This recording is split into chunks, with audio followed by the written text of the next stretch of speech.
Bonsoir à tous, merci d'être sur Afrique Sport pour le journal du soir du samedi 30 septembre 2023 que nous ouvrons avec l'équipe nationale de Guinée qui affrontera le Togo et la Guinée-Bissau au mois d'octobre dans le cadre des rencontres amicales. Le Sili national sera en stage au Portugal à Algarve du 8 au 18 octobre. Les rencontres se dérouleront respectivement le 13 octobre contre le Togo au stade municipal Bella Vista à 16h GMT et le 17 octobre contre la Guinée-Bissau au stade de l'Algarve à 18h GMT, a indiqué la Fédération guinéenne de football vendredi. Pour rappel, les Guinéens restent sur 3 matchs sans victoire. Ils espéreront donc renouer avec le succès lors de ce rassemblement d'octobre, même si cela n'aura pas d'incidence sur le plan comptable. Les troupes de Kaba Diawara utiliseront donc ces 2 matchs amicaux pour se préparer au mieux quand même en vue des éliminatoires de la Coupe du Monde 2026 qui débute bien évidemment dès novembre 2023 et de la phase finale de la CAN 2024.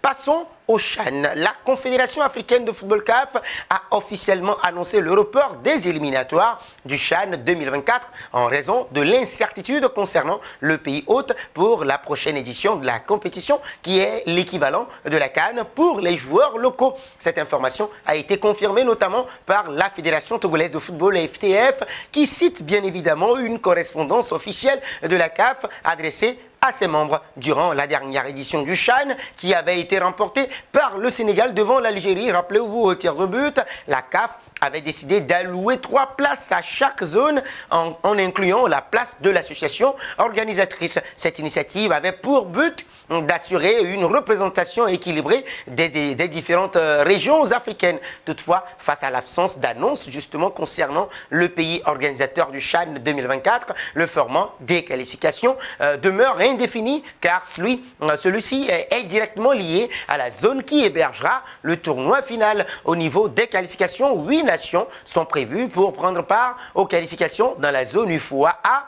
7 en UFOA B, 7 en UNIFAC, 11 en COSAFA, 9 en CESAFA et 4 en UNAF. L'attente se fait en tout cas de plus en plus pressante avec de nombreuses équipes, entraîneurs et fans désireux de connaître le pays organisateur du CHAN 2024. Passons au Napoli. Déplacement facile pour le Napoli, 5e au moment de la 7e journée de Série A. Sur la pelouse de Lecce, 6e, les Partenopei ont effectué un match solide et ont vite fait la différence. Khvicha Kvaratskhelia obtenait rapidement un coup franc sur la gauche. Piotr Zielinski se chargeait de le frapper et Léo Ostigar surgissait au second poteau pour conclure d'un gros coup de casque, 1-0, 16e. Une entame sérieuse pour l'équipe de Rudy Garcia qui menait à la pause. Au retour des vestiaires, les Napolitains revenaient fort et Khvicha Kvaratskhelia encore lui distillait un amour de centre côté gauche vers le second poteau. Victor Osimhen ne se faisait pas prier pour doubler la mise, 2-0, 51e.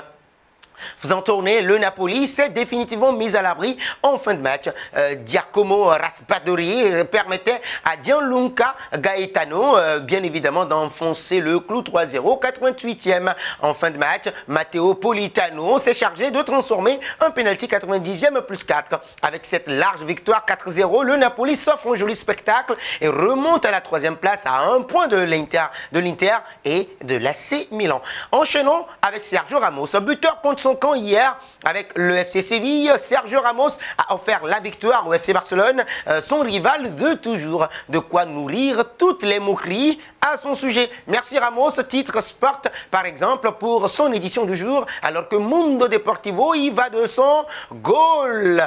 Sergio Ramos, eh bien oui, la moquerie est facile, d'autant que le but est tout sauf volontaire. Le but de Ramos donne de la valeur ajoutée à la fête qui a éclaté à Montjuic, conclut Mundo Deportivo. Ramos a été huillé, sifflé à chaque toucher de ballon. Eh bien oui, le classico entre le Real Madrid et le Barça est passé par là. Après le but, les supporters ont même hurlé le nom du défenseur pour le remercier de ce but en fin de match. Ramos offre 3 points en or, se régale Sport qui évoque une soirée où on peut tranquillement mettre des glaçons dans son whisky histoire de savourer encore un peu plus.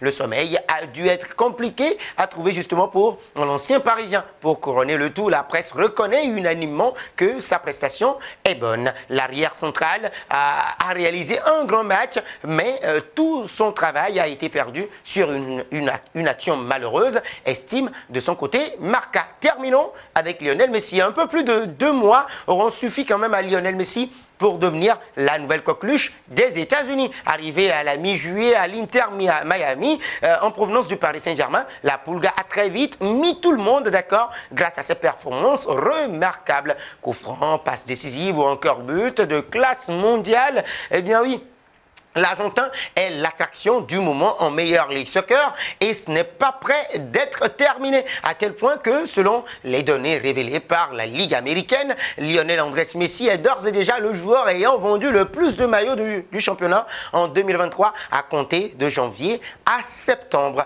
L'ex-catalan surpasse João Klaus, Saint-Louis, Hani Mukhtar, Nashville, Sébastien Driussi, Austin et Carlos Vela, Los Angeles, l'ancien joueur de la Real Sociedad notamment. À noter aussi les présences de Chicharito, 12e, Sergio Busquets, 13e, Riqui Puig, 15e, Denis Wanga, 20e ou encore Sredan Shaqiri, 25e.